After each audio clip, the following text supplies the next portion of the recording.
Sleek, stylish, and clinical. Those are three words that often remind me of my dentist office, but in the same vein, also remind me of Audi. If you recall, earlier this year, I made a video of my own Audi D3 S8, and if you remember correctly, I said at the end of that video I would probably never own an Audi again. Fortunately, that's not the case. Today with me is my brother's 2017 Audi S5 B8, or in this case, 8.5. So somehow, in my infinite wisdom, I convinced him to buy a German car, and he decided to go for the one that I said I would never own again. In any case, you'll know that I have a soft spot for German sport coupes, and this S5 is no different. For all intents and purposes, the segment that the S5 is in is basically dead in 2025. You still have the S5, but majority of the people buying them are gonna be getting the Sportbacks. I don't even know if you can buy a coupe from Audi anymore. So rather than contributing to the doom and gloom, sad situation that is car enthusiasm in 2025, I thought let's take a look back and a step back and reflect on what amazing cars have been made in the past decade. And today we'll be going over some of my favorite features of this 2017 Audi S5. Stick around. A question that I've always had when looking at Audis is why do they not handle nearly as good as the BMW or Mercedes equivalent? Audi is really well known for putting massive engines in their car. Case in point, the V10, the W12, the twin turbo V12 diesel that they've put in the craziest of cars. Just absolute commuter cars that do not need that big of an engine. The S8, the S6, the R8 with the V12 twin turbo I just mentioned, a Q7, Volkswagen Phaeton, a W8 in the Passat. I could go on and on and on. The early 2000s were Audi's golden peak eras of just crazy, massive engines stuffed into these cars. And so because of that, those engines are very, very long. And so they have to mount them very, very far forward. And they just don't fit under here. So all that weight at the front causes the weight and the turn-in to be off balance to its BMW and Mercedes counterparts. Now that's not to say that they don't handle well, they just handle differently. And so if you go into an Audi knowing that, you'll just have a better time because you're not always comparing it to something else. So on the note of crazy engines, let's pop under the hood and talk about some of the powertrain options that Audi offered at the time.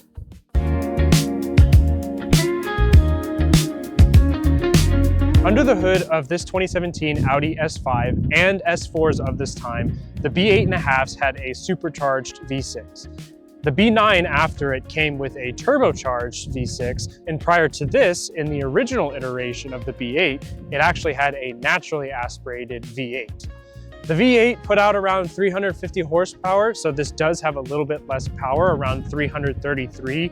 Ask any VAG tuner who works on these cars, and they'll absolutely tell you that these cars put power down. Stage 1 tunes will put you easily into the 400s. Stage 2 with E85 and a couple other supporting mods, and you're easily pushing 500-600 horsepower. And I'm pretty sure I've seen built engines go into the 700 plus. So the fact that you have a very well-balanced chassis with all-wheel drive and a very, very stout and reliable, tried and true platform, these V6s will just last. They're very, very reliable. Not to say that they don't have issues, but they are a great powertrain. And a lot of what Audi has done in the past 20 years is become a tuner's best friend. I think they have a lot of great aftermarket support, and it's one of the reasons that I enjoy watching other German brands sort of iterate and make competition in the space. In BMW world, everyone laughs about how everyone's builds are very cookie cutter. Downpipe in a tune, you get 100 horsepower, great. In Audi's world, you put on a couple of bolt-ons, you know, everyone says VAG products are like Legos, and boom, you get 200 horsepower. Still downpipe in a tune, you know, a couple sporting mods, heat exchanger, and I mean, again, you're pushing 500-600 horsepower. So if you're looking for something with a little bit more flexibility, modifications, tunability, and that aftermarket support, put Audi as a consideration. And now with that out of the way, let's hop on the inside and talk a little bit about the interior and features of this S5.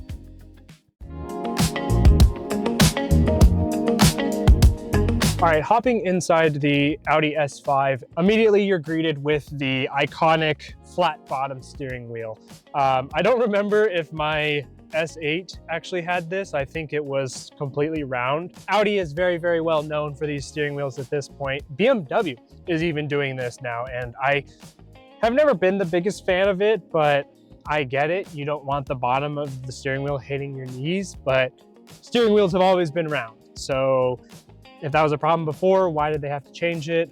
In the spirit of reflection, I'm very grateful for having regular buttons and scroll wheels and no haptics. The gloss black in here is actually very, very minimal. I mean, we're talking here right in the middle where you don't touch, where the CD changer is, the surround of the AC controls, which it has, and a little bit on the vanity plate for the S5. So major prop points there for Audi in not going overboard, because I've seen the newer S8, the new A6, if you've seen that on Savage Geese's video, it's nothing but screens. And I cannot commend this setup enough. It is perfectly driver-centered, but still having buttons, still very understated, and it's not overwhelming. It's quiet, it's very well laid out. Maybe too many buttons that are in the immediate vicinity. I feel like there's a lot on the door here, but that's just me being picky. I actually really like this layout. Audi does this really nice surround. I love this aluminum trim. The gauges are very bright. It's got a beautiful S5 finished in aluminum. There's fantastic leather quality. I believe this is the Napa leather. I'll have to double check what the options were on this car in particular, but this does have the upgraded leather, and it has the really nice bucket seats that completely enwrap you. No headrest movement, which is fine, I guess. I don't really care, but they feel very, very bucketed. You've also got adjustable thigh support, lumbar support, not side lumbar, which is unfortunate. That might be an RS thing. In any case, these are very, very bucketed. Wish it had the side adjustment. That's the only thing I wish it really had, because I feel like while it does support you, it's not enough for me to be feeling bucketed and tight.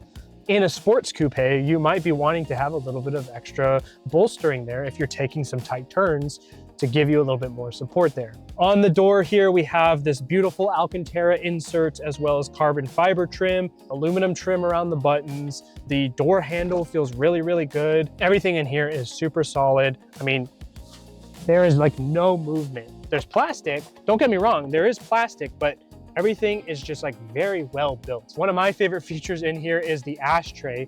It is very, very well damped. I don't know why, the slide is just super nice. In any case, you're vaping, not smoking nowadays. So moving down the line here, we've got the RS, or in this case, the S shift knob, which is really nice here. This car has the 7-speed dual clutch, or I think Audi calls it the DSG as well. I don't recall. Sounds great.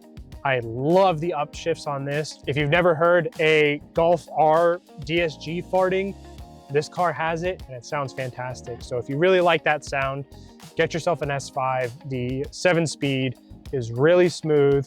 It's great on the highway. It doesn't hunt too much, so it's very comfortable. My brother bought this car in August of 2024. We flew out to Phoenix to go pick it up, drove it all the way from Phoenix to Dallas. Moving on to some of the features of this car, Audi's MMI system, while good, is very, very dated. If you'll remember from my S8, I mentioned that the MMI system was actually very, very snappy and responsive. But that was in the context of the BMW E65 7 Series of the same year. That had the MMI 2G Plus, if I recall. This one has 3G Plus, but that's old. I mean, when this car came out in 2008, it got the refresh in 2012. And by 2017, BMW was already on NBT6, NBT Evo, and iDrive 6. It had Apple CarPlay. You were able to do BMW's Connect Drive and actually plan ventilation and lock and unlock the car from the app on your phone. By 2017, this car was basically a dinosaur. It was already 9 years old when BMW was introducing the G chassis cars with the new 7 Series, the X3 and the X4 at the time. And so this car in 2017 was a pretty hard buy, in my opinion, if you were a more technology forward person. On top of that, I don't feel like their system is as intuitive in this case. I'm not a fan of left to go down and right to go up. I like how it feels. It's very tactile. Moving up and center into the console here, Audi is not afraid of telling you when you're broke and don't get all the options. There's a lot of blank buttons here. I appreciate buttons. I don't care if I have any blank. I just really appreciate having them in the first place. This car does have heated seats, which are really, really nice in this premium leather, like I mentioned. And you also have customizable drive modes, your typical economy, individual, dynamic, comfort, so on and so forth. And then lastly, you have the screen here in the middle at the top. So a couple of things I wanted to point out here are some weird little quirks and features. And first and foremost is if you look straight up, most sunshades, when you open them, they'll go from the front to the back. This one, however, goes back to front. I don't know why, I just thought that was really, really silly. So if you know the reason for that, do please let me know. I've never seen that before, so I thought that was funny. Second funny feature for me is the memory seat selection function. In most cars, if you want to set the memory of your seat, you would press memory or set, and then press the 1 or 2 to remember the settings of where you put your seat. In this car, it does have the set button and you press it to turn it on, but then there's this on-off switch to the left of it, and I had to look up, what does this even do? Apparently that turns on and off the memory setting. So it turns off your ability to, I guess, accidentally set your memory, but I feel like that's redundant because you press the set when you want to remember your seat. I don't know. Again, if you know the reason behind that, please explain that. I just think that's really, really silly. And to be honest, fairly German. So maybe that's just me in the wrong here. I don't know. But moving down to the driver pedal, and BMWs come from the floor up. You roll your foot and it feels a little bit more natural. And I think even Porsche does that. But in Audi, and I think Volkswagen as well, it actually comes from top down. So you're pushing the tip of your toe.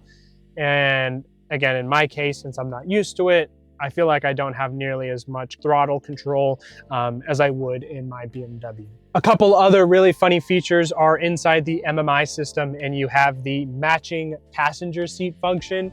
So, you know, let's say you're German and you're super anal about where your seat is. In the MMI system, you can actually have it mirror the driver's seat, so they are absolutely identical in terms of forward and backwards.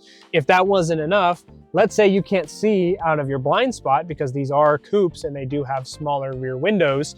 You can actually put convenient side view mode where the seat will position itself where you as the driver will have the most visibility out of your rear blind spot. Again, such a small, silly thing to even think of as a function, but who knows, maybe it's something that's really, really important to somebody and they thought it was important enough to add it as a feature.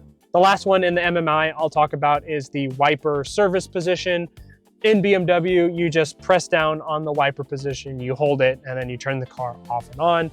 In this car, you have to set in the MMI that you want the wipers in service position. They'll go up, you switch out the blades, and then they go back down. Last funny quirk in this car I'll talk about is inside the glove box.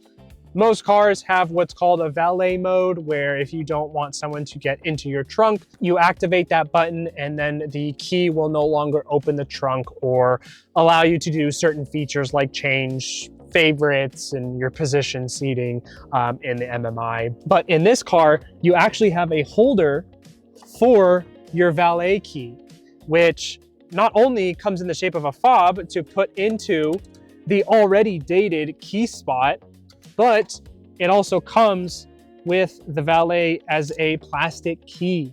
Now, my E38 7 Series from the 90s has this. This is a 2017 car. Now, you might be saying, hey, Donovan, every key fob has a manual key, and you're right, but to see a plastic valet key in 2017 inside a plastic key fob, again, I'm just like, this is like the nerd that like they're asking themselves to get bullied. It's just funny, you know? Now you might be thinking I'm just making fun of Audi for the sake of making fun of it. I've done it once before. I'm not trying to do it again. It's just funny. I really like this car.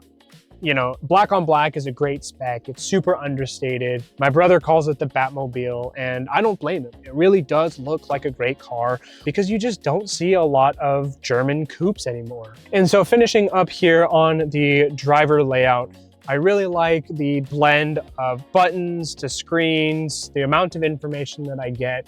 It's not overwhelming. I don't have to actively take my efforts off the road and put them on the screens and remember where everything is. It's just very natural. And maybe again, it's because of the times and what I was grown up through. People who are learning to drive nowadays are going to be learning on cars that are nothing but screens. And so I think that point is kind of moot. You're just a product of what you're raised with. As time goes on, screens fail, buttons kind of last or are easier to replace and definitely cheaper. Again, this is just a great period for a lot of design language on the interior, and it feels very classy in here. It's actually a lot more well thought out and well designed versus the D3, which felt very clinical inside. So while I think that finishes up everything in here, before we take off, I want to do a quick sound test with the upgraded Bang & Olufsen sound system.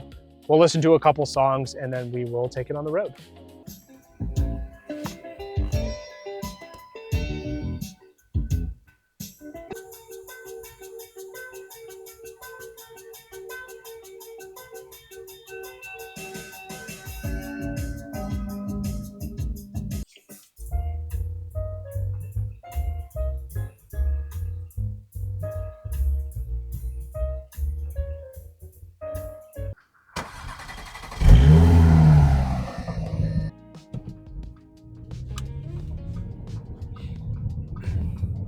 All right, so driving the 2017 Audi S5. Now I'm gonna drive it like I stole it because it's my brother's car, not mine. Dylan, if you're watching this, I'm sorry. Initial impressions are very, very similar to the F32. You can already hear there's a little bit of wind noise, there's a little bit of road noise. It does leave a little bit to be desired for a luxury German car. And I'll admit that, you know, that's not something that the coupes do very well, at least from Audi and BMW's perspective. I think Mercedes does a great job at sound insulation, and that's just something that they're very, very well known for. Now, with that in mind, the chassis dynamics are fantastic. You might have noticed that these don't have stock wheels. They do have the B9 OEM wheels, so they are still stock size in every other sense. 275, 35, 20. If you look at the tires, they aren't rubber bandy like they are on my 624s on the F32. So the extra little bit of comfort, even though they are 20s, they're very comfortable. I'm actually very, very surprised at how this car drives, at least comfort-wise. This doesn't have the adaptive dampers. It's just coil on spring. You don't really have to worry about anything. The car is tracking extremely straight. I love the Continental DWSs that he's using. They're fantastic all-season tires. They give you exceptional grip, and especially if you're going to be putting down nearly 500 horsepower, regardless of if you're all-wheel drive or not, you need to put that power to the ground somehow. The DWSs might lose a little bit of grip the later on you go.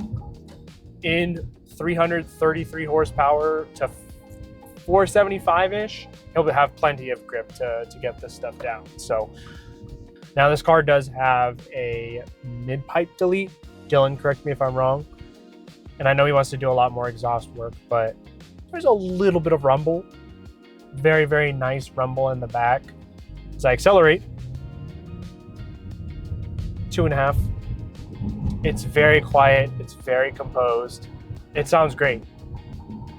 It's very, very good for a V6. I am not a fan of how a lot of V6s sound. Case in point, Garrett's old G30, G35s, all those VQs, they sound horrible. Even the new Ford Raptors, or whatever they're called, with the EcoBoost V6s. I am not a fan of those at all. Now, there are some squeaks and rattles. Very, very common, especially at this age. You know, the car is 8 years old. But it is super solid. I mean, I'm feeling Anywhere where you touch, that's where you would expect a lot of the sort of plastic dampers to start failing. On the 4 Series, the latches and the door started to rattle a little bit, but this doesn't even have it. It has just a little alarm. So fortunately, you don't even have to worry about that. But I'm sitting here at about 50 miles an hour, like 1500 RPM. This is very, very comfortable. So this is dynamic mode. I haven't touched the gas at all yet. There's a car in front of me. But I can immediately feel the steering is much, much heavier. That is aggressively weighted versus the 4 Series, which you have to go to Sport Plus to get this same sort of feel. Here we go.